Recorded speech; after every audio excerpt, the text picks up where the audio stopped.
This entitled mum thinks her son is an Olympic swimmer. She's in for the shock of her life when everyone starts laughing as he starts drowning. Happy birthday, today's your birthday, and on with the show. Hello, I'm 15 years old and this happened a year ago during summer vacations. I'm a skilled swimmer due to me being in class since I was 5 years old, and I really enjoy swimming.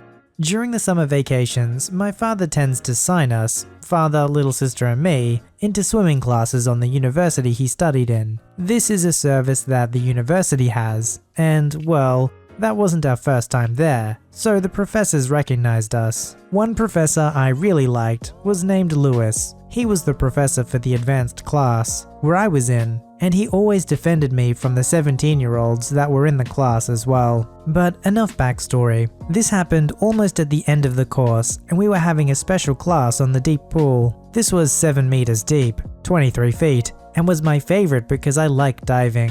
After the class had ended, the professor let us do whatever we wanted for 30 minutes, time that the other classes, greens and medium, were using to have normal classes. Only the advanced class had this special class. On that time, I started diving and having fun while swimming. But 10 minutes before the end, a woman approached the professor with her son. He was like 13 or 14, so my age, and started asking why I was there. Lewis started explaining that I was part of that class. The woman, getting angry, said, K, Karen, L, Lewis, and D, my dad. Sorry, but why is he on this class? Pointing at me. Oh, he's one of my students. He studies in this class. Then if he is there, can my son be as well? He also wants to have fun. I need to check that. The pool is somewhat dangerous. Do you have your receipt? Yes, here it is. Handing a piece of paper. Sorry, but he is supposed to be in the green class. I'm afraid he's not skilled enough to be here. But he is there. He can't be much better than my son. Sorry, but he's been coming to this class here since he was 10. But he's not good enough to be there. How dare you say he's better than my son? He's so fat. I am a little fat. I was 78 kilos, 172 pounds, and my height was 170, 5'5". Sorry, if you're here to insult my student, I will be asking you to leave. Oh, so now I'm insulting your student.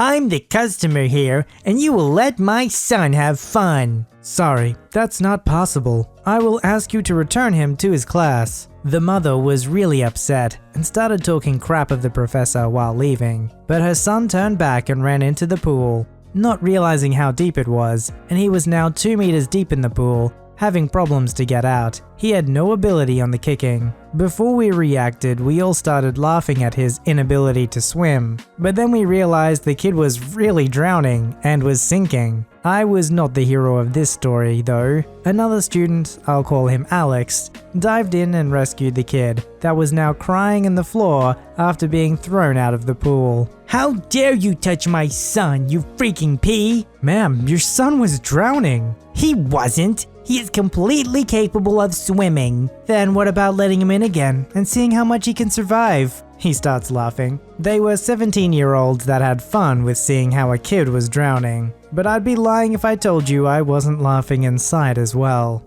You! Pointing at me. You're the reason my son almost drowned. You make it seem so easy. That's why my son jumped into the pool. Sorry, but you and your son have to leave now. I'll be calling security if you keep this up. No, I want him banned from this place. He is a bad influence for kids his age, making them think swimming is easy. All the classes had already ended by now, and the tantrum she was making could be heard by everyone. So my dad, that always comes for me, approaches her and asked, Is everything okay here? Who the frick are you? I'm here for my son. I climbed out of the pool and walked in the direction of my dad. Wait, is he your son? Yes, he is. Look at what he did with mine. He almost drowned. Is that true? Asking to the professor and me. No, the kid jumped into the pool without permission. Okay then, it's not my kid's fault, so I'll be leaving. Thanks for taking care of him. To my professor. Not a problem. Are you really going to let him go? His son almost killed mine. You told us he was an experienced swimmer, so why was he drowning? I said to fuel the situation while leaving. That's all. As my knowledge goes, she was banned from the place, and her husband had to come and apologize for his son to be permitted again in the facilities. That was my only experience with a Karen, because they are not so common here. Wait, a place where entitled parents are not so common? Guys, I think we gotta all move there. Just don't let the entitled parents know. Then we could just leave them all stuck with each other and, they can sort themselves out. Our cast: Mila, my wife; Chanel, my wife's older sister; Mammon, my wife's biological father; Becky, my stepmother-in-law; Kathy, my wife's mother. I suppose it's only fair to start from the beginning. My wife was born into a family where her mother already had a child from a previous relationship. Mammon was with Kathy during the whole pregnancy and married Kathy 3 months after Chanel was born. 4 years later, Mila was born, and everything seemed nice-ish. The problems began before Mila was able to recognize them. Mammon is technologically intelligent, but morally bankrupt. The man has worked for some big-name computer companies: TP, Macrohard, and Mel. In all 3 businesses, the man embezzled from them. My mother-in-law loves the phrase, keeping up with the Joneses for him. When asked why he did all this, he would reply, for the family. But there was absolutely no reason, as the family was living very comfortably. When Mila was almost 8 years old, her father left them. As it turns out, he was sleeping with the secretary, Becky, on the side. Even had the audacity to bring Becky to his home under the guise of a business dinner, where his then still wife fed her. After Christmas of 2004, he packed up his assets and left. At the time, Kathy was a stay-at-home, running a big horse rescue. When he left, the rescue went under. They were providing desperately needed medical attention for broken racehorses. The rescue was so big, they even at one point took care of Secretariat's grandson. Classic brat. Along with abandoning the rescue and his wife, he left behind his 2 daughters. The divorce was finalized in June or July of 2005. In that same year, around November, Mammon and Becky, who'd been living further north from where Mila lived, came to take Mila, 8 years old, and Chanel, 11, for a weekend. Poor Chanel wanted nothing to do with him and locked herself in the bathroom. Kathy had to coax her out because Mammon was threatening to call the cops because it was his weekend, and according to him, it was against the law for his daughter to refuse to go with him.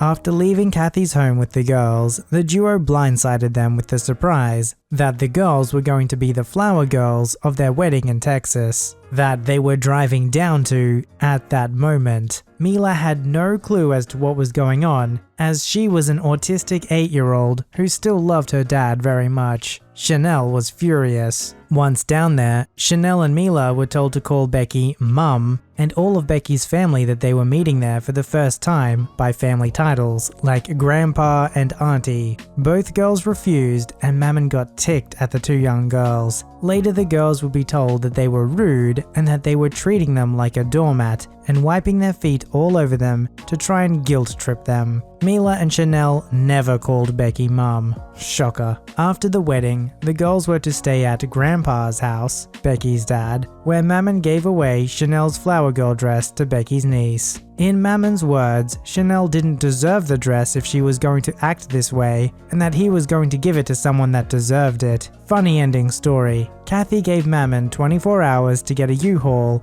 and all his things out, or she would burn the rest. Mammon called her bluff. It was a great fire that night with the old Christmas tree, office chair, Irish wool sweaters and suits. Kathy got overexcited and burned everything under an old oak tree. Needless to say, the oak tree caught fire, and Kathy slipped on the ice with a beer in hand, trying to put out the fire. Not only was he the reason why the family broke up, I mean according to this side of the story at least, but he then expected them to be like, hey, this strange woman is now mom, okay? Of course they're not going to be on board with that. How oblivious do you have to be so unempathetic to your children's feelings in that situation? I meant to punish them and take away the dress. Like, it's so messed up. It's like you're the bad guy here, and yet you're somehow trying to make your preteen children the bad guys? I mean, who does that?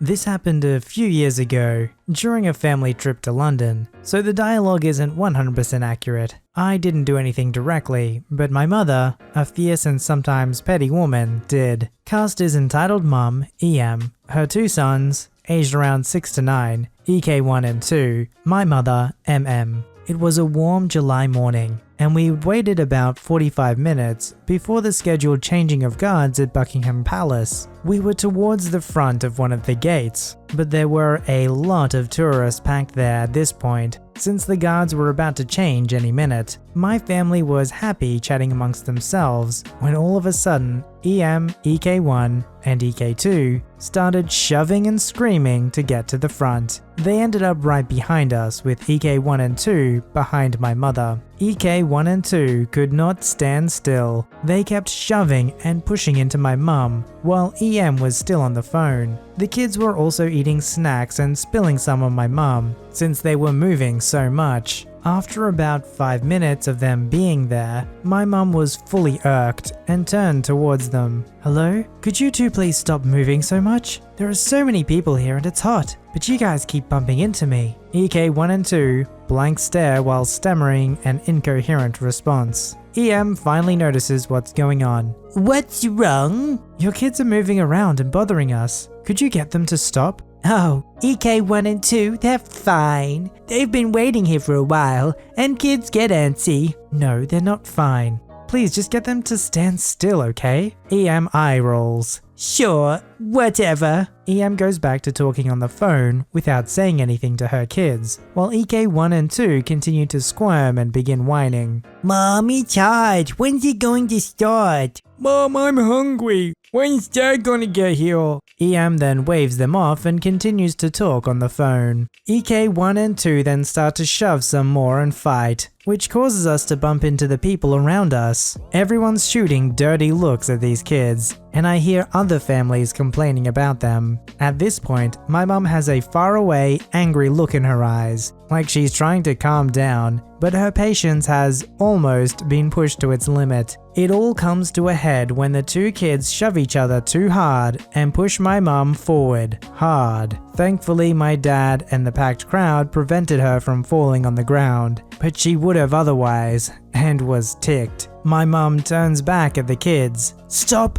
moving. I've asked you nicely before, but you haven't done that. Just stop moving." EK1 and 2 look petrified and staring blankly. "Do you understand? You can wait and stand still like everyone else here." Entitled Mum sees my mum talking to them again and gets off the phone. Excuse me, is there a problem here? "Yes, there," gesturing to EK1 and 2, "the problem. I've asked you to control your children, but they just shoved me. Get them to stay still." Excuse you, we've been waiting here a while and you know kids get bored. My kids are fine. "No, my family and everyone else here have been waiting for at least 40 minutes, while you all shoved past to get here just minutes ago. They've been pushing each other and the crowd, littering food, and being rude to everyone who's actually been waiting. So they need to learn to stay still." Well, my kids are well behaved, and we've been waiting like everybody else. Yeah, we've been good and not rude. Leave us alone. My mom, in a loud, irritated voice, staring directly at the kids. "No,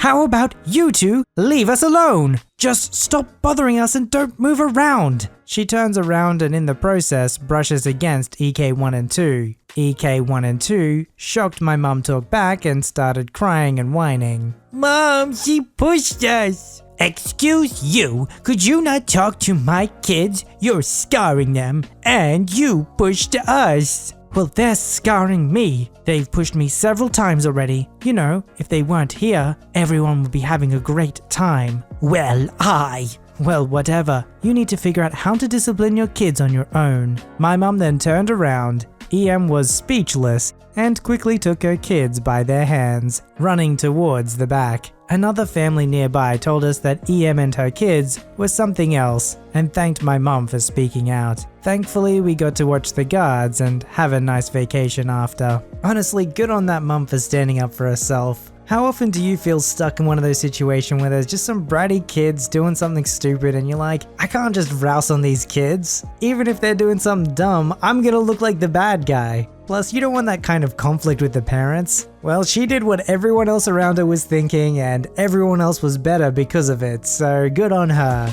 Submit your story to be read on the channel at VoiceyHereStories@gmail.com and join our Voicey veteran community at r/VoiceyHere. Don't forget to like, subscribe, and hit that bell to never miss an episode. Alright, Voicey veterans, I'll see you in the next one.